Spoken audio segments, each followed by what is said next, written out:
그러므로 형제들아 내가 하나님의 모든 자비하심으로 너희를 구하노니 너희 몸을 하나님이 기뻐하시는 거룩한 산 제물로 드리라. 이는 너희가 드릴 영적 예배니라. 너희는 이 세대를 본받지 말고 오직 마음을 새롭게 함으로 변화를 받아 하나님의 선하시고 기뻐하시고 온전하신 뜻이 무엇인지 분별하도록 하라. 내게 주신 은혜로 말미암아 너희 각 사람에게 말하노니 마땅히 생각할 그 이상의 생각을 품지 말고 오직 하나님께서 각 사람에게 나누어 주신 믿음의 분량대로 지혜롭게 생각하라. 아멘. 예, 이제 본문의 배경 구절을 다 살펴보고 오늘은 그렇게 길지는 않습니다만 다 살펴보고 결론을 내리도록 그렇게 하겠습니다. 4절부터 봅니다. 다 같이 한번 읽어보겠습니다. 시작. 우리가 한 몸에 많은 지체를 가졌으나 모든 지체가 같은 기능을 가진 것이 아니니 이와 같이 우리 많은 사람이 그리스도 안에서 한 몸이 되어 서로 지체가 되었느니라. 아멘. 간단하게 말하면은 제가 나라는 사람은 조 다니엘이라는 사람은 한 명밖에 없잖아요. 근데 이제 발도 있고 다리도 있고 그죠? 머리도 있고 눈도 있고 코도 있고 있잖아요. 이게 다 지체의 기능인데 예를 들어서 손이 발들어 너는 내보다 못하잖아 꺼져 이러면 큰일 나잖아요. 그래서 이 모든 것들이 한꺼번에 어우러져 가지고 한 몸이 되듯이 그리스도 안에서 우리 성도들도 각각 지체의 역할을 한다는 거예요. 내가 맡은 파트가 교회에서도 다르고 하나님 나라에서도 내가 맡은 부분들이 다 다르다는 것을 인정해야 된다는 걸 알 수가 있고요. 이제 6절을 다 같이 한번 보겠습니다. 시작. 우리에게 주신 은혜대로 받은 은사가 각각 다르니 혹 예언이면 믿음의 분수대로. 아멘. 여기서 이제 예언이면 믿음의 분수대로라는 말이 나오는데요. 특별히 거기에 대한 스탠다드를 제공하는 구절들이 많습니다만은 고린도전서 14장의 사도 바울이 이렇게 1절, 2절, 3절에서 이렇게 이야기합니다. 1절 한번 볼까요? 다 같이. 사랑을 추구하며 신령한 것들을 사모하되 특별히 예언을 하려고 하라. 아멘. 여기에서 예언은 미래에 대한 것을 얘기한다기보다는 다른 의미가 지니고 있는데 예언 은사를 완전히 막아버리는 것은 비성경적입니다. 여기 보면 특별히 예언을 하려고 노력하라 했어요. 기도하면서 받기를 위해서 어떻게 보면 난리를 치라는 거예요. 2절 다 같이 봅니다. 방언을 말하는 자는 사람에게 하지 아니하고 하나님께 하나니 이는 알아듣는 자가 없고 영으로 비밀로 말함이라. 아멘. 방언의 특징은 말하는 대상이 누구라고요? 하나님. 그죠? 그 다음에 3절 다 같이 봅니다. 그러나 예언하는 자는 사람에게 말하여 덕을 세우며 권면하며 위로하는 것이요. 아멘. 그래서 간단하게 말하면 예언의 은사를 받은 사람들은 그 말하는 대상이 사람에게 하는 거예요. 하나님한테 하는 게 아니고. 왜냐하면 하나님이 주시는 감동을 받아서 그것을 사람에게 전달을 하는데 그 내용인즉 덕을 세우며 그 다음에 권면하며 위로하는 거예요. 아, 네가 몇 날 며칠 되면 뭐가 될 거야. 그죠? 네가 로또 사면 당첨될 거야. 뭐 이런 거. 그게 아니고, 그죠? 덕을 세우며 권면하며 위로하는 것이 주 목적이라는 것을 보여주고 있습니다. 7절 다 같이 보겠습니다. 시작.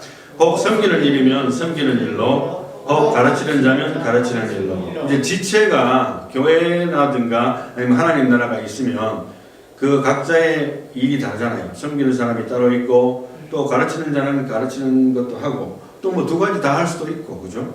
뭐 combination of both, 그죠? 그 다음에 8절 봅시다. 다 같이 시작.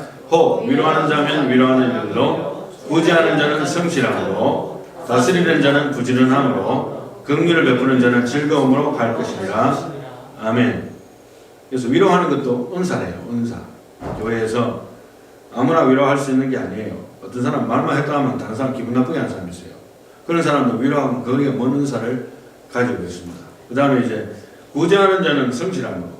그래서 구제하는 자를 성실함으로라고 이렇게 사도 바울이 하는 것에 주목하고 싶은 것은 한 번 구제는 누구나 할 수 있을 줄 몰라요. 기분 내키고 내가 좋아하니까. 근데 이제 세월이 가면서 시간이 가면서 저 인간한테 내가 돈 주는 게 아깝다는 생각이 들기 시작하면 사람들이 포기를 하게 됩니다. 그래서 굉장히 성실하게 남을 돕고 구제하는 것이 쉽지 않다는 것을 발견하게 돼요. 그래서 성실함으로라고 사도 바울이 목회 경험상 이야기를 한 것 같고요. 그 다음에 다스리는 자는 부지런함으로. 여기서 이제 리더십을 가지게 되는데 목회자도 될 수가 있을 것이고 아니면 교회가 커지면서 각 파트별로 남전도회 회장, 뭐 여전도회 회장, 뭐 또 자기가 맡고 있는 부서가 있을 수 있습니다. 또 뭐 그 부서가 아니더라도 뭐 선교단체에서 자기가 봉사하든지 거기서 리더십의 포지션을 가지게 됐을 때는 적어도 다른 사람보다는 부지런해야 돼요. 나는 게으르다, 뭐 밥만 먹고 잠만 자고 싶다 이런 사람은 리더가 되면 안 됩니다. 그런 사람은 아무런 자격이 없어요. 그래서 부지런함으로 해야 되고, 그 다음에 이제 긍휼을 베푸는 자는 즐거움으로 할 것이니라. 여기서도 이제 아까 구제하는 것도 구제하는 것이지만 남을 불쌍히 여기서 도움을 준다든지 뭐 말로서 도움을 주든 아니면 주머니에서 돈이 나가든 아니면 내가 알고 있는 지식을 동원해서 그에게 서포트를 해주든 뭐 여러 가지 일들이 있을 수 있어요. 내가 지금 미국에서 영어를 좀 더 잘하니까 영어 몰라서 어디서 도움을 필요한 사람에게 가서 도와줄 수도 있는 일도 생길 수가 있어요. 요즘 같은 경우에는 이제 통역하는 시스템이 잘 돼 있어서 심지어는 뭐 전화로도 바로 연결돼서 한국말을 통역을 해주는 그런 일들도 많습니다. 네. 어찌됐든 긍휼을 베푸는 자는 어떻게 하라고요? 즐거움으로. 실컷 남 도와줘놓고 나중에 돌아서서 욕한다든지 자기 불만을 표출할 바에는 차라리 안 하는 게 낫잖아요. 하나님 앞에서도 그렇고, 그죠? 끝과 속이 다른 행동을 할 필요는 없을 것 같아요. 그래서 즐거움으로 하라는 거예요. 이왕 할 거는 내가 마음에 안 드는 것이 있어도 내가 이왕에 긍휼을 베푼다면 즐거움을 위해서 하는 것이 좋겠다. 그렇게 이야기를 해주고 있습니다. 9절 다 같이 보겠습니다. 사랑에는 거짓이 없나니 악을 미워하고 선에 속하라. 아멘. 사도 바울이 발견한 사랑의 그 정의라고 하기보다는 어떤 내용들인데요. 하나님의 사랑에는 무엇이냐면 거짓이 없다. 진짜로. 내가 무슨 어떤 목적을 달성하기 위해서 사랑하는 척 한다든지 이거는 거짓인 거죠. 그 다음에 악을 미워하고 선에 속하라 했는데 사랑의 특징은 죄를 미워하는 거예요. 그래서 내가 불륜을 저지르면서 나 서로 사랑했는데요. 이거는 죄가 되는 거잖아요. 악을 미워하는 것이 사랑의 특징인데 어떻게 그렇게 됩니까? 그래서 그것은 진정한 사랑이 아니고 우리 서로 사랑했습니다라고 하는 것은 그것은 하나님께서 보실 때에는 악입니다. 그 다음에 선에 속하라 그런 말이죠. 10절 말씀 다 같이 한번 볼까요? 시작. 형제를 사랑하여 서로 우애하고 존경하기를 서로 먼저 하며. 이제 여러 가지 덕목들이 나오는데요.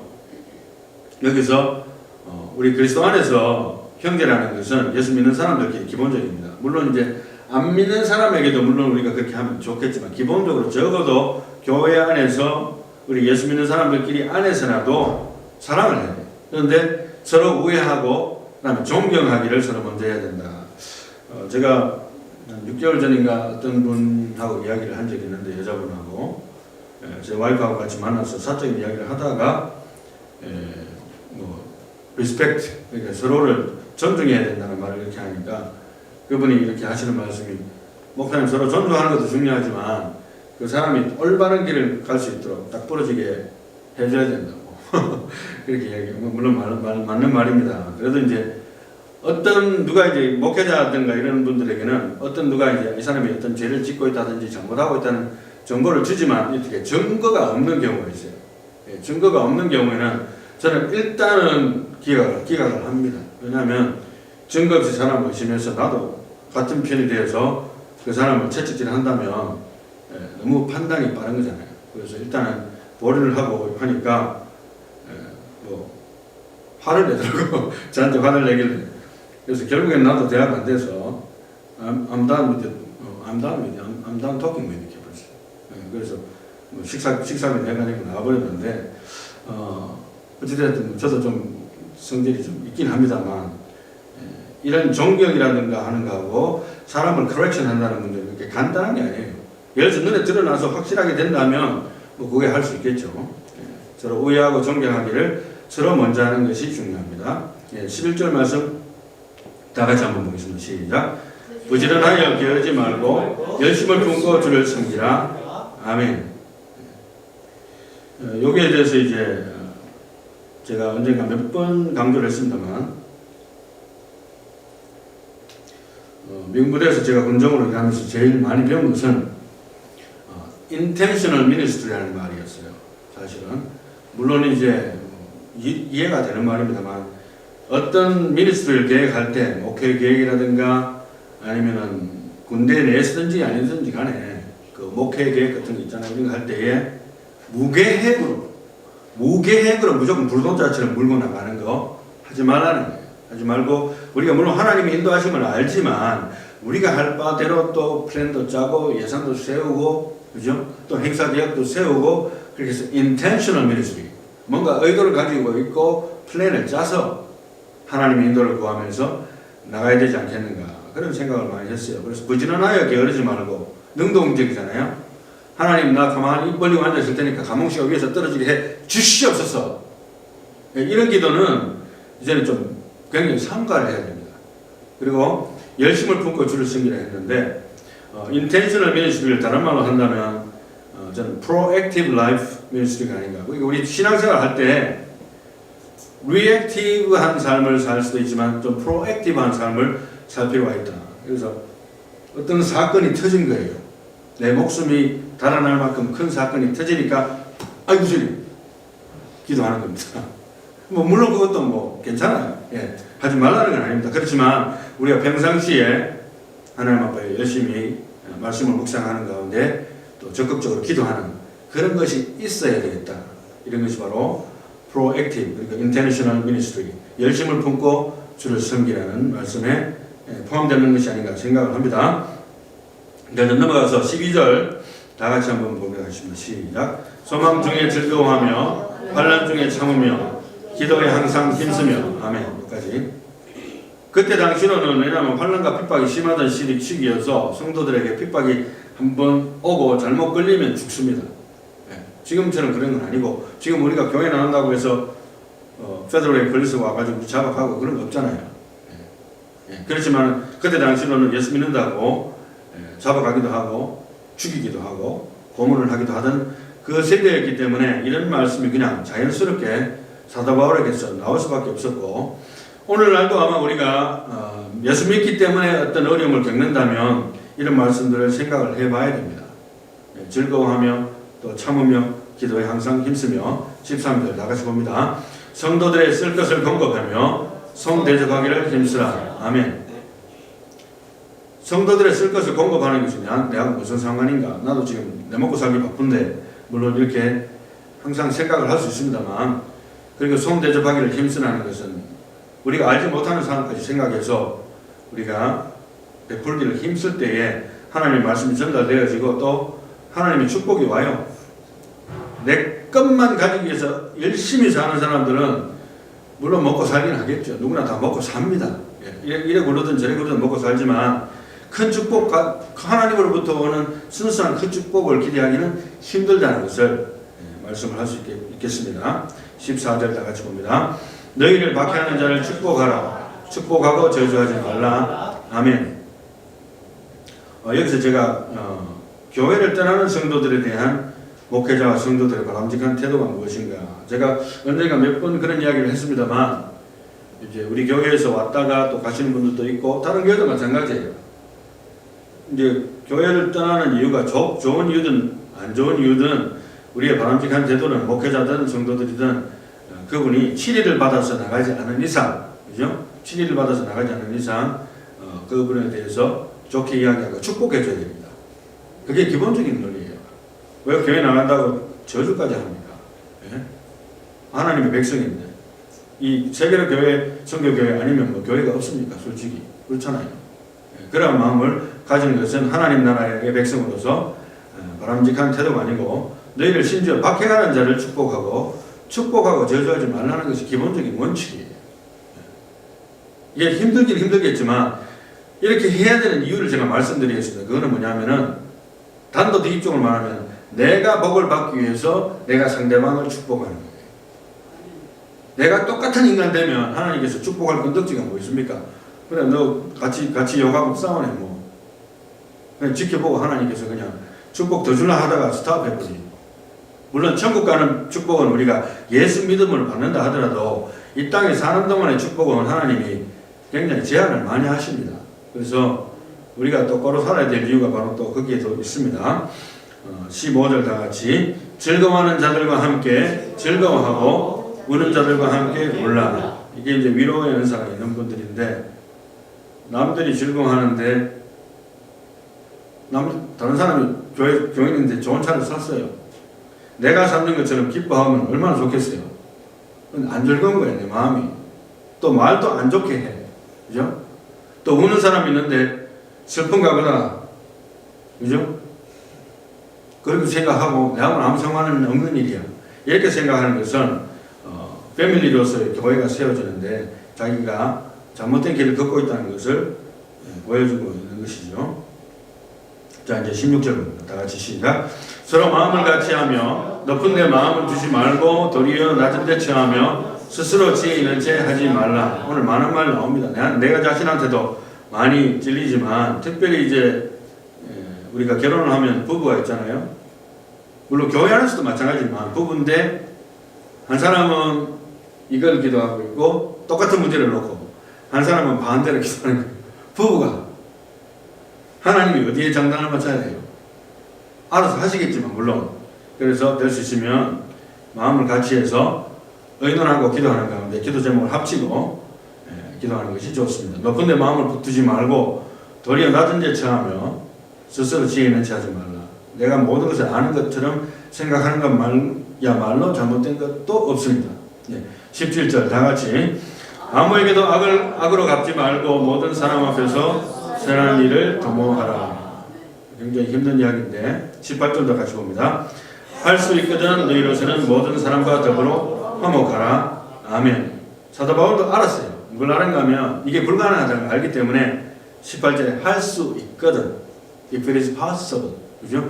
할 수 있거든 너희로서는 모든 사람과 더불어 화목하라. 그래서 영어로 보통 보면은 You cannot please everybody. 그죠? 모든 사람을 즐겁게 할 수는 없다. 맞는 말입니다. 그러나 그래도 될 수만 있으면은 죽고 사는 문제가 아닌데 자꾸 싸우지 말고 입 좀 다물고 참기도 하고 그렇게 해서 될 수 있으면 많은 사람과 더불어 화목해야 그 다음에 뭔가 진행이 되죠. 전도가 되죠. 하나님 말씀에 위배된다고 해서 만나는 사람마다 손가락질하고 지적한다면 누가 자기를 따라오겠어요? 교회도 안 나오지 뭐. 우리가 다 죄인인데, 그죠? 그렇게 해서 그런 노력을 해야만 우리도 이제 숫자도 좀 부응할 것 같습니다. 19절 다 같이 봅니다. 시작. 내 사랑하는 자들아, 너희가 친히 원수를 갚지 말고 하나님의 진노하심에 맡기라. 기록되었으되 원수 갚는 것이 내게 있으니 내가 갚으리라고 주께서 말씀하시리라. 아멘. 이제 한두 구절이 아닙니다. 구약성경 읽어보면 하나님은 어떤 하나님이 하면은 나는 보수하는 하나님이라 했어요. 다른 말로 하면은 보복하시는 하나님이라 했어요. 그래서 내가 저 사람에게 원수를 갖고 싶은데 내 손으로 당장 처단을 할 수 있는데 다윗이 도망을 하고 있어서 사울이 다윗을 죽이려고 했기 때문에 도망을 하고 있었는데 어느 날 기회가 왔습니다. 사울이 뒤를 가리는 동굴로 들어간 거예요. 그 동굴 뒤에 바로 다윗이 숨어 있었어요. 바로 앞에 있습니다. 어두운데 아무도 못 보죠. 뒤에서 칼로 뽑아서 찔러 죽였으면 당장 원수를 한 방에 끝낼 수 있었습니다. 그렇지만 다윗은 기름 부은 자를 내가 스스로 해할 수 없다고 해야지 않냐고 사울이 나가고 난 다음에 멀리서 사울 왕이시여 당신을 죽이려고 하는 다윗이 여기 있습니다. 내가 지금 당신을 처단할 수 있었지만 하나님께서 막으셨기 때문에 내가 하지 않았습니다. 왜냐하면 보수하시는 하나님이시기 때문에 내가 내 손으로 보복하지 않겠다는 어떤 신앙적인 결단이잖아요. 안 그러면 그 사람이 나를 죽일 사람인데도 불구하고 다윗은 믿음으로 그렇게 했다는 것을 볼 수가 있습니다. 20절 다 같이 봅니다.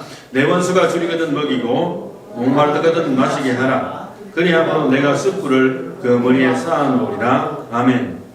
그래서 결국에는 이런 일이 일어나지는 잘 않아요. 사람들 사이이기 때문에 어떻게 원수에게 나를 가장 미워하고 나에게 힘들게 하는 또 나를 죽이려고 하는 자에게 그가 굶주렸을 때에 먹이고 목마르거든 마시게 할 수가 있을까요? 이게 불가능한 이야기잖아요. 그렇지만 그렇게 함으로써 내가 숯불을 그 머리에 쌓아놓는 것과 마찬가지로 한마디로 말하면 긍정적인 결과를 이끌어낼 수 있는 그런 선행이 이루어지지 않겠는가, 그렇게 이야기를 해주고 21절 다 같이 봅니다. 악에게 지지 말고 선으로 악을 이기라. 아멘. 예, 결국에는 이제 기독교적인 승리의 비결을 이야기를 해주고 있습니다. 예, 그렇게 해서 우리가 선을 행함으로써 오히려 악을 꺾을 수 있는 그런 믿음으로 살아야 된다고 사도 바울이 이야기를 해줬습니다. 오늘 본문 말씀을 1, 2, 3절을 영어로 한번 읽고 해석하고 결론을 내리도록 하겠습니다. 1절만 봅니다. 다 같이 시작. Therefore, I urge you, brethren, by the mercies of God, to present your bodies a living and holy sacrifice, acceptable to God, which is your spiritual service of worship. 아멘. 여기서 제가 이제 하이라이트를 body라는 것에 하이라이트를 해놨습니다. 근데 body라는 것을 한 이유가 뭐냐면 우리 지금까지 그때 당시로 초대교회 때 이란의 중심적인 핵심적인 상황이 뭐냐면은 영지주의, 이원론적인 것이죠. 그래서 영적인 것은 한량없이 선하지만 육체적인 것, 인간의 육체적인 것은 더럽고 죄다. 그래서 완전히 두 개를 분리셨기 때문에 이 바디죠.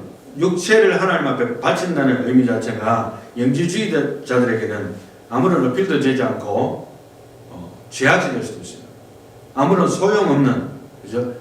vain, 그죠? 아무런 소용없는 행동으로 여겨질 수 있는데도 불구하고 사도 바울은 그것을 오히려 알고 역용해서 너희의 몸을 하나님께 드리는데 어떻게 드리냐면 a living and holy sacrifice, 살아있고 거룩한 제물로.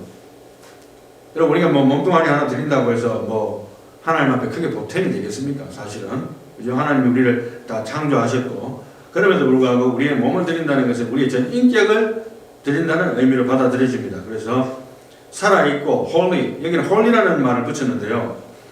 거룩하다는 표현은 하나님 외에는 붙일 수가 없는 용어거든요. 그런데 왜 이렇게 가능해지는가? 이걸 가능하게 하는 것은 예수 그리스도의 십자가의 피밖에 없어요. 내가 예수를 믿지 않는 상태에서 내 몸을 하나님 앞에 드립니다. 이것은 아직 드려진 게 아니에요.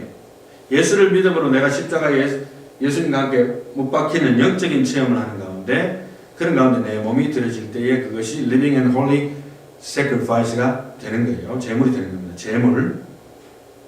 acceptable to God, 하나님께 받으심직하고 which is your spiritual service of worship. 우리가 지금 예배를 드리지만 껍데기 예배가 될 수 있는 것은 우리 마음은 저 딴 데 가 있고 또 내가 믿지 아니하고 또 예수 그리스도를 부인하고 그런 것은 아직 영적인 예배가 되지 못하고 있다는 것을 설명을 해주고 있습니다. 2절 다 같이 한번 볼까요? 시작. And do not be conformed to this world, but be transformed by the renewing of your mind, so that you may prove that the will of God is that which is good and acceptable and perfect. 아멘. 그래서 이 세상과 동조되지 말고 변화를 받아가지고 마음이 새롭게 되어야 된다는 거예요. 영적인 마음이, 껍데기가 아니고 내 몸만 여기 와 있는 것이 아니고 내 마음이 달라져야 되고 예수를 믿어야 되고 또 하나님께 드려져야 되고 so that you may prove, 그래서 너희가 what the will of God is, 하나님의 뜻이 무엇인지를 이제 너희들이 증명해내는 것이다. 예수 믿는 사람들의 삶인데 우리가 처음부터 예수를 믿음으로 우리가 모든 것을 다 증명해내지 못해요. 왜냐하면은 예수를 믿기 전의 상태에 있던 나의 재성과 습관들이 0.1초 만에 고쳐지지 않기 때문에 그거는 불가능하지만, 그렇지만은 you may라고 했습니다. 그래서 그거를 하나님의 뜻을 드러낼 수 있는 하나의 가능성이 너에게 주어지기 때문에 day by day 그렇게 함으로써 하나님께서 주신 뜻을 이룰 수 있다, 이렇게 해석이 되고요. 그 다음에 that which is good and acceptable and perfect, 선하시고 하나님께 받으심직하고 그리고 완벽한 하나님의 뜻을 이루는데 이바지할 수가 있다고 이렇게 이야기를 해줍니다. 이제 3절 마지막으로 3절 다 같이 시작. For through the grace given to me, I say to everyone among you, not to think more highly of himself than he ought to think, but to think so as to have sound judgment, as God has allotted to each a measure of faith. 아멘. 한마디로 말하면 주제 파악하는 거예요. 주제 파악. 예수를 믿어도 우리가 자기가 받은 믿음의 분량이 있대요. 우리가 다 예수 하나님을 믿는다 하지만은 믿음의 크기도 차이가 나고 또 말씀에 대한 순종의 분량도 차이가 나기 때문에 내가 모든 것을 다 알고 있기 때문에 하나님 앞에 내가 모든 것을 드렸기 때문에 나는 완벽하다. 이런 착각은 금물입니다. 우리는 여전히 죄인이에요. 그 다음에 but to think so as to have sound judgment. 그래서 냉철하게 판단할 수 있는데 특별히 자기 자신을 판단할 수 있는 거예요. 이게 참 재밌는 표현인데 뭐냐면 nojudge.com이라는 어떤 웹사이트 보면 이 marriage counseling과 그 다음에 이제 결혼하려고 하는 대상들에게 어드바이저를 주는 건데 뭐냐면 이 jerk이라는 것은 굉장히 rude하고 인간이 덜 된 인간을 말합니다. 한마디로 말하면 그런 사람들의 특징이 있대요. 그런 사람들의 특징 중에 가장 핵심적인 특징이 뭐냐면 자기 자신을 보는 눈이 철저하게 결여되어 있는 거예요. 다른 사람들은 명확하게 보여. 나는 못 보는 거예요. 내 자신은. 자기가 무슨 말을 하고 있는지, 무슨 생각을 하고 있는지, 또 어떻게 리액트하고 있는지 상대방에게 모르는 거예요. 남이 속이 타들어가도 모르는 거예요. 그러니까 그런 인간 만나지 말라고 설명을 하면서 그 웹사이트에서 How to choose the partner, 파트너를 어떻게 제대로 고를 것인지에 그 독수리의 눈을 가질 수 있도록 하는 하나의 지침서들을 제공하는 내용들이 되어 있어요. 결혼을 해서 내가 어떻게 이 결혼 생활을 임프루브 할 것인가를 생각하는 것을 만약에 여러분들이 100이라고 잡는다면 내가 어떻게 하면 내하고 맞고 내가 또 적어도 내 수준에서 가장 최선의 상대를 선택할 것인가에 대한 노력이 1000가 되어야 됩니다. 비교를 한다면. 왜냐하면 일단 결혼하면 끝나는 거예요. 쉽게 되돌지 못합니다. 거기서부터는 이제 고생이 시작되는 거예요. 만약에 잘못된 사람 만났다 하면 이건 인생이 완전히 거꾸로 가는 거예요. 그 마찬가지로 우리가 하나님 앞에서 우리가 분수를 알아야 되고 그 다음에 이제 판단력을 잘해야 돼요. 판단력. 그래서 판단 잘하는 게 굉장히 중요하고 나 자신을 볼 수 있는 눈이 길러져야 내가 다른 사람에게도 좋은 배우자가 될 수 있는 준비가 될 수 있습니다. 나는 준비 안 됐는데 하나님 나에게 백마탄 왕자를 보내주시고 클레오파트라 같은 여성을 보내주십시오. 이건 굉장히 오만이죠. 마찬가지입니다. 그래서 God has allotted to each a measure of faith. 믿음도 분수에 맞게 주셨기 때문에 믿음이 없는데 내가 예언을 함부로 한다. 그거 굉장히 건방진 거예요. 왜냐하면 당신 지금 그 수술 받아야 되는데 수술 받지 마. 그런데 그분이 수술 안 받고 있다가 죽어버린 거예요. 어떻게 책임져갑니까?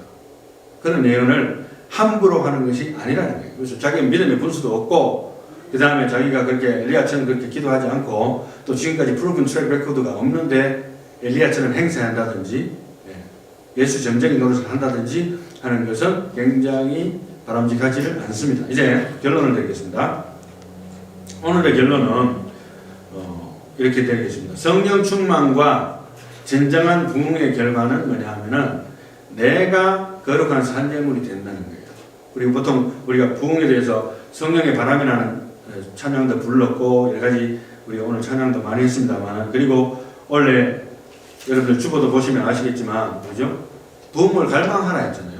그런데 이러한 부흥을 갈망하는데 내 자신의 부흥과 가정의 부흥과 교회의 부흥을 갈망하는데 그 결과는 뭐냐면 내가 거룩한 산재물이 되는 것이 최종적인 결과더라고요. 성경적으로 아무리 봐도 내가 살아서 설치는 것이 아니고 내가 죽어버린 거예요. 받쳐지는 거예요. 그래서 1번에서 5번까지 제가 이렇게 해놨습니다만 간단하게 핵심적인 내용만 이야기하고 다시 한번 결론을 이야기하고 그리스도와 하나님의 이름을 팔아서 내가 유명해지거나 이득을 취하는 목적을 가지지 말라는 거예요. 특별히 목회자라든가 아니면 선교라든가 앞에서 리더하는 입장에 있을 때에 내 마음을 한번 들여다볼 필요가 있어요. 나 자신을 보라는 거예요. 다른 사람 보지 말고. 그죠? 두 번째는 하나님의 사역자라 할지라도 여전히 하나님의 뭡니까? 자녀입니다. 네, 하나님의 자녀예요. 똑같은 거예요. 세 번째, 부흥의 지속적인 비밀은 우리가 부흥이 계속적으로 일어나고 지금 현재 우리 교회도 부흥이 정말 부흥에 대한 어떤 메마름이 있어요. 제가. 그리고 팬데믹도 지나가서 겨우 버티기는 했습니다만, 그래서 말씀과 기도를 통해서 나 자신이 완전히 죽어 없어지는 것이 부흥에 지속되는 비결이 아닌가. 이게 결론적으로 내려지기 시작하더라고요. 목회자도 내가 열심히 해서 또 내가 기도를 열심히 했고 말씀을 그만큼 열심히 가르쳤는데 왜 저 사람이 안 변하지라는 안타까움이 있는 건 좋지만, 그것으로서 뭔가 되리라고 생각하는 것은 착각이고 하나님의 성령의 바람이 불어야 된다는 것은 절실한 사실이에요. 그래서 내가 결국에는 죽어지는 거예요. 갈수록. 4번은 나 자신이 완전히 죽어 없어진다는 의미가 뭐냐면 하나님의 말씀에 순종하는 삶을 살아내는 것으로 결국에는 이어지게 되는 거예요. 말씀은 따르고 내 의지와 내 생각대로 모든 것을 밀고 나가겠다. 교회에서든지 가정에서든지 직장에서든지 비즈니스든지 학교에서든지 어디서든지 그런 생각으로 내가 살고 있다면 내가 살아서 움직이는데 하나님의 부흥이 필요가 없는 것이죠. 하나님이 움직일 이유가 없는 것이죠. 부흥이 없습니다. 부흥이 없어요. 일단 기본적으로 부흥이 올 수가 없어요. 다섯 번째는 꼭 언급하고 싶은 것은 자살로 이어지거나 빨리 죽기를 구하는 기도는 의미가 없다. 물론 엘리야도 너무 힘드니까 하나님 나를 빨리 데려가 주세요. 이렇게 기도를 했던 적이 있습니다. 그렇지만 그 기도는 바람직한 기도는 아니에요. 우리가 볼 때. 그래서 내가 힘들고 또 내가 그렇게 상태에 빠지기도 하고 해도 또 내가 어떤 잘못을 저질렀어. 그죠? 내가 잘못을 저질러서 남들에게 창피를 당하는 일이 생겼더라도 내가 하나님 앞에서 용서받은, 죄를 용서받은 자녀로서 자살을 하는 것은 하나님의 그 믿음과 하나님의 영원한 구원에 대한 배신이에요. 절대로 자살은 내 인생의 사전에서 그냥 빼버려야 돼요. 내가 창피를 당해서 남에게 정말 막말해서 똥태망태 되는 삶이 된다 할지라도 내 스스로 목숨을 끊는 것은 없애야 되겠다. 이렇게 우리의 나도 마찬가지고 여러분도 마찬가지고 또 우리 모든 자녀들도 마찬가지고. 왜냐하면 결국에는 하늘나라 가서 만날 건데 왜 자살합니까? 예. 하나님은 우리가 어떤 죄를 짓더라도 다 용서하시기 때문에 예수 안에서. 그래서 결론적으로 말하면 성령 충만과 진정한 부흥이 원하시고 우리가 여러분 마음속에서 내 인생 지금 이대로는 안 되는데 하는 마음이 조금이라도 있다면 이제 기도를 해보세요. 기도하니까 제가 이런 기도를 하니까 이런 생각이 들더라고요. 아마 성도님들도 이런 생각이 들겠다. 내가 목사인데도 이런 생각이 드는데, 왜냐하면 내가 정말 하나님의 부흥이 와셔서 세상과 나는 강고도 없고 구속한 주만 보이도다. 시간 나면 기도하고 말씀 보고 세상 재미가 다 없어지고, 그죠? 하나님만 바라보고 모든 것이 내 자신이 완전히 거룩한 산재물이 돼서 들어지면 얼마나 재미가 없을까? 그런 생각이 들지 않습니까? 예? 그렇다 할지라도 정말 메말라가는 내 영혼이 한편으로는 보이는 거예요. 이대로는 안 된다. 조다니엘 목사도 안 되고 우리 교회도 지금 현재 굉장히 성령의 바람이 필요합니다. 그래서 내가 죽든 말든 내 인생이 끝장나는 한이 있어도 정말 하나님께서 오셔서 성령이 오셔서 특별하게 하나님께서 우리를 만져주시지 않는다면 가능성이 없구나. 내 자신이 살아서 움직인다면 목회자가 아무리 하나님 말씀을 많이 전한다 할지라도 내가 순종할 수 있는 능력이 없구나. 그래서 내가 거룩한 산재물이 되는 것이 목적이 되지 않은 상태에서 부흥을 구한다는 것은 사실 앞뒤가 맞지 않는 것이다. 그래서 여러분들도 기도하실 때에 하나님 내가 죽어도 좋은데 정말 하나님께서 한번 나타나 주십시오. 하나님께서 내 인생을 만져주시고 나를 변화시켜 주시고 나의 가족과 우리 교회를 부흥하게 해 주시옵소서. 진정한 부흥으로 내가 거룩한 산재물이 되어지는 모습으로 나타나게 해 주시옵소서. 기도할 수 있는 저와 여러분들이 다 되시기를 예수님 이름으로 축원합니다.